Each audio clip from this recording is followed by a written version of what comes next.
So last week, Department of Home Affairs released information regarding the changes to temporary graduate visa that are proposed to come into effect from the 1st of July 2024. And it is mentioned that it should come into effect from 1st of July pending the legislative approval, which is most likely going to happen. So here is everything we know so far regarding these changes that are going to come into effect. I suggest you to watch the video till the end if you want to know all the updates regarding these changes specific to the temporary graduate visa. So let's get started with the first stream of the temporary graduate visa, which is graduate work stream. Now, the first change that will come into effect for the graduate work stream is it will be renamed to post vocational education work stream. Now, who can apply for this stream? Basically, the government is renaming these visas to make it easy to understand who can apply for these sort of stream. And you can only apply for this stream if you have completed an associate degree, diploma, or a trade qualification related to the nominated occupation on the medium and long-term strategic skills list. Now, the duration of this stream will be up to 18 months and there won't be any further extensions to this stream. And very importantly, the biggest change in terms of temporary graduate visas is the age. Going to reduce the maximum age to apply for this visa from 50 years to 35 years. So that is a huge change in terms of age, as many students who have come to Australia or planning to come into Australia will have to think whether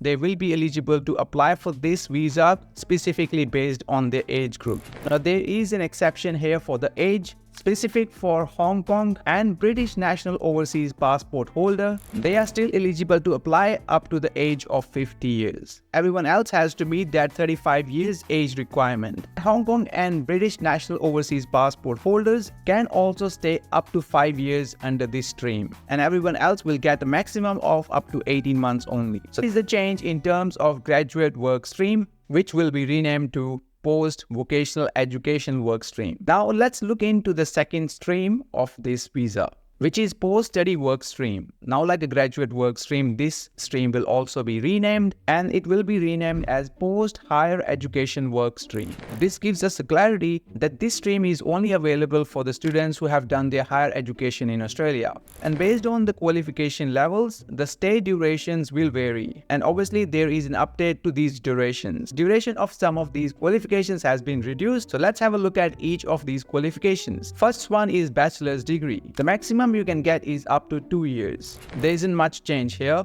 but when it comes to master's degree, especially the coursework master's degree and extended, it will be reduced to up to 2 years only. It used to be 3 years and currently it is still 3 years, but from 1st of July, it will be reduced to 2 years. And master's by research or PhD students can get up to 3 years of post-study work visa under this stream. So there is not much change for the master's by research students, but for the PhD students, they have got 1 year less in their post-study work visa here. Again, the age has been reduced for this stream as well, from 50 years to 35 years. There are a couple of exceptions to this stream as well. So the Hong Kong and the British national overseas passport holders are still eligible to apply for this stream up to the age of 50, and they may be able to stay up to 5 years under this stream, regardless of the qualifications they have done. There is also exception for Indian nationals as well. As per the Australian-Indian Economic Trade Agreement, the stay duration for Indian nationals will be as follows. The bachelor degree students, including honors students, will get up to 2 years of post-study work visa.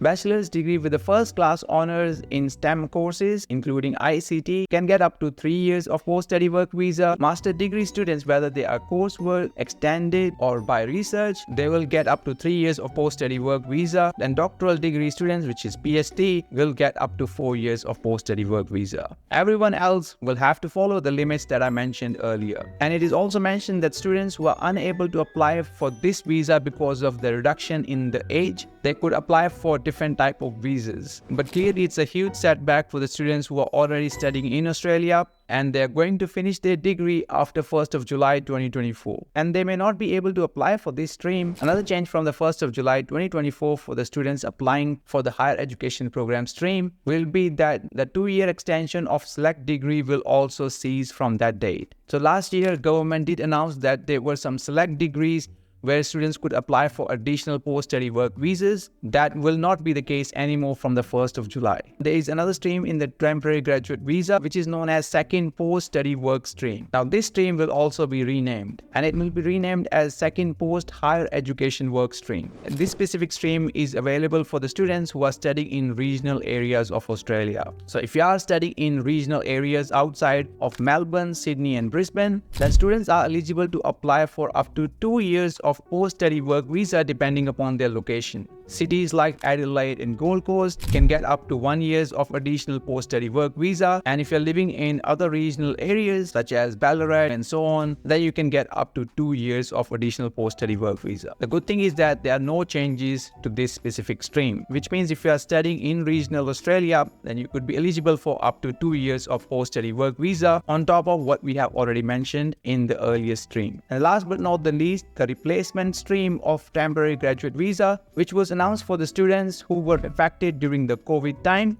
will cease to exist in the future. On the Department of Home Affairs website, it is mentioned that you need to make an application for this stream before the 1st of January 2027. That's the last day. If you are eligible to apply for this stream, you need to apply it before that date. So these were some of the major changes that are proposed to come into effect from the 1st of July 2024. Again, pending the legislative approvals, which as I mentioned earlier is most likely to go through. If you are planning to study in Australia, you need to be mindful of all these changes that are coming into effect. I also suggest you to check our website regularly, especially the news section of our website, where we are updating all the changes that are coming into effect for international students. If it's too much of a hassle, then suggest you to subscribe to our newsletter, as we send one email per month that covers all the information you need to know what happened in that specific month. You can find those links in the description box below. Feel free to leave your thoughts about it in the comment section below about these changes that are coming into effect from the 1st of July. Now, if you are planning to study in July intake, I suggest you to watch this video here, where I talk about all the news updates and some tips that will help you to prepare yourself better for the July 2024 intake. So click on this video here and I'll see you there.